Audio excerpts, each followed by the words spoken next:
Good news out of Bloomington and good news elsewhere in the Big Ten, possibly for Indiana football on this Saturday. Hoosiers beat Maryland 27-11. Dominant defensive performance, keeping the Terps out of the end zone until it was a done deal. We got Paul Gable on the line from the Hoosier.com on Rivals to break it down for us. Paul, how you doing? Good. How are you? I am doing just fine. Appreciate you stopping by to break this one down. Maryland certainly moved the ball the first three drives of the game. Probably should have had maybe 17 points on the board. Talia threw the ball well, moving the ball down the field. Then he missed some guys. One in the corner of the end zone, wide open, missed another throw.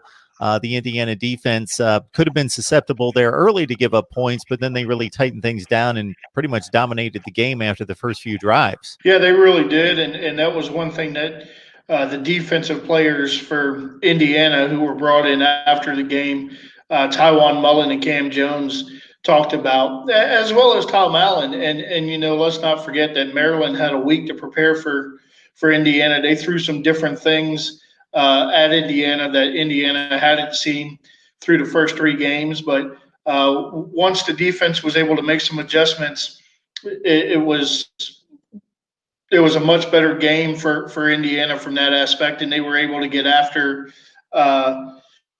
Tua's brother. I won't try to butcher his last name, but they were able to get after Tua's brother a little bit, and you started to see that they did a good job of making him uncomfortable when he started to sail some passes a little high.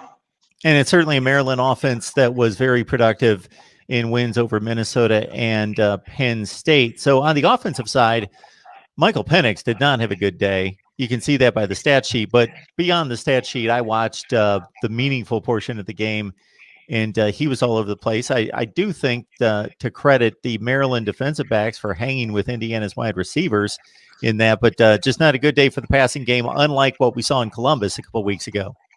No, I mean, I'm looking at the stat sheet, and he was 6 of 19 for 84 yards, but for the longest, he only completed two passes, and one of those was on a offsides penalty where he pretty much threw a jump ball up, and the other one was on a batted pass that Peyton Hendershot managed to get.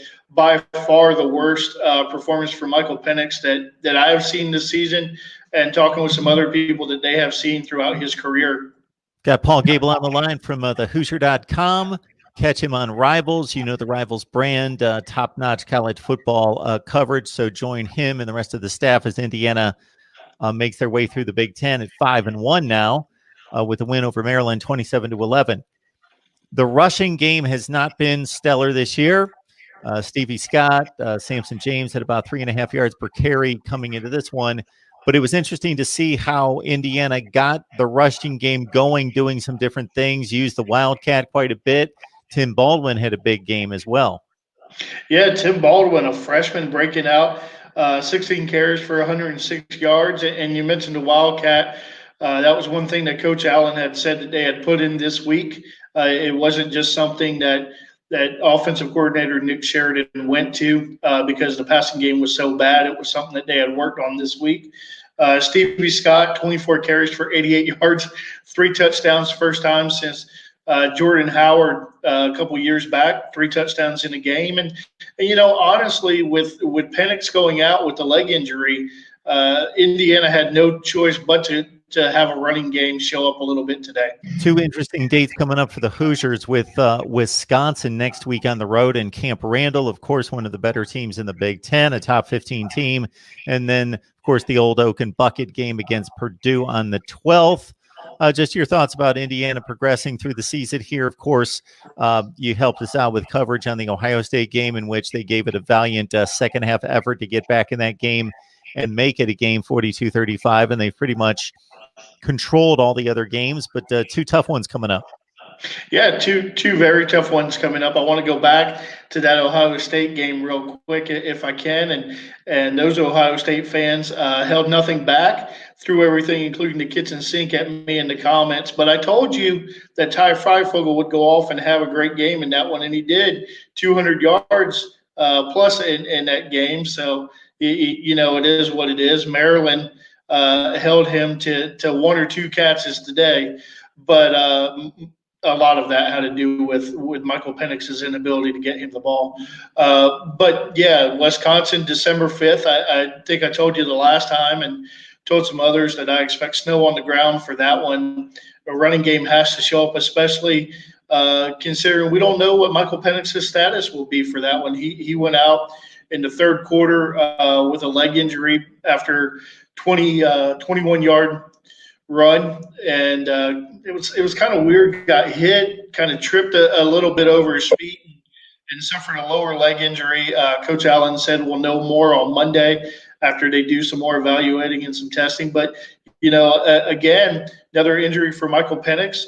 Jack Tuttle came in relief, did a great job, got some meaningful snaps before the game got out of control. Was 5 for 5. But now he might be the guy, and what worse week to be the guy, if you will, and get your first career start than up at Camp Randall. And you mentioned the Old Oaken Bucket, December 12th here at IU against Purdue, a Purdue team that has struggled a little bit the last few weeks, but you can throw records out the window and all that stuff for that one. It'll be a great test, and I would imagine Coach Braum and the Boilermakers will be hell-bent on trying to get the bucket back to West Lafayette. Yeah, thanks for picking up on the Penix injury. That had in watching like 50 other games since then, I even just in the last couple hours forgot. He landed awkwardly going out of bounds on a run that he converted a first down about the 4-yard line, something in that range. So yeah, Jack Tuttle, if I recall, coming in from Utah as like a 4-star, maybe the highest rated Indiana passer in history coming out of high school. Yeah, transferred last year, if I remember right, maybe the year before, mid semester from California, and was in the competition last year. It was a 3-person race between him and Peyton Ramsey, who's doing great things at Northwestern now as a grad transfer, and Michael Penix, and Penix managed to beat him out again. Coming into this season, everyone knew it was going to be Penix's team, but Tuttle is one of those guys Coach Allen talked about in the preseason and in fall camp that was really impressed by, and said that he could make all the throws. And to Nick Sheridan, the offensive coordinator, and Tom Allen's credit, when Tuttle went in there today, they didn't close up the playbook. They let Tuttle throw it downfield a little bit and kind of get his feet wet a little bit with getting some throws and making some throws into traffic. And it worked out well, but the second half against Maryland is completely different than 4 quarters potentially up at Wisconsin. Paul, I've got to think that the Hoosier faithful are aware of what's going on in Columbus, Ohio. The Buckeyes missing their game against Illinois today. Had already missed the Maryland game, have only played 4 times. All you need to do is the math with the quarantine regulations in the Big Ten to see that the Michigan State and Michigan games the next 2 weeks are precarious in regards to maybe ushering Indiana into a position to go to Indianapolis for the Big Ten championship game. That's possible. I'm not sold on the fact that Ohio State won't play next week up at Michigan State. I heard some talk before this game that the facility's been closed down for 10 days. And I mean, you can do the math. And to me, that says that they won't play next week. But I'm not convinced by that. And I would be remiss if I didn't say best wishes to Coach Ryan Day. And really, really hope that he is able to kick this. We saw Coach Loshley here today with Maryland, and he had COVID before this one. And I'm no doctor, I'm no expert, I wasn't on the field, but he looked great, and just hope that at the end of the day that Coach Day is able to live a great life and continue to coach the Ohio State Buckeyes. Absolutely, that's first and foremost in all of this, in front of the football.